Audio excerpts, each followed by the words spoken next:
2026 সালে ওয়ানডেতে সবচেয়ে বেশি উইকেট শিকারী বোলারদের তালিকায় 10 নম্বরে মেহেদী হাসান মিরাজ।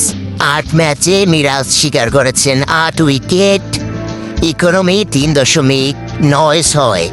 এই তালিকার 9 নম্বরে জয়ডেন লিনোক্স। 5 ম্যাচে লিনোক্স শিকার করেছেন 8 উইকেট, ইকোনমি 4.12। এই তালিকার 8 নম্বরে আলদীপ সিং। 3 ম্যাচে আলদীপ সিং শিকার করেছেন 8 উইকেট, ইকোনমি 5.62। এই তালিকার 7 নম্বরে হারিস রুফ। 5 ম্যাচে হারিস রুফ শিকার করেছেন 10 উইকেট, ইকোনমি 5.01। এই তালিকার 6 নম্বরে নাথান এলিস।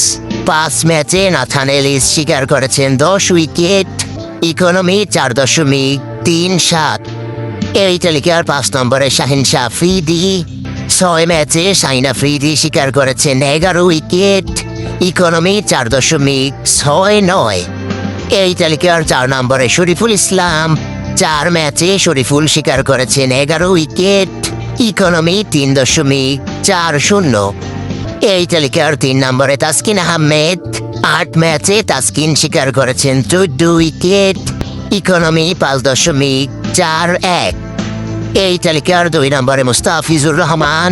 7 ম্যাচে মুস্তাফিজ শিকার করেছেন 16 উইকেট, ইকোনমি 5.09। এই 1 নম্বর প্লেয়ারটা দেখার অবশ্যই চ্যানেলটি সাবস্ক্রাইব করুন। তালিকার 1 নম্বরে নাহিদ রানা।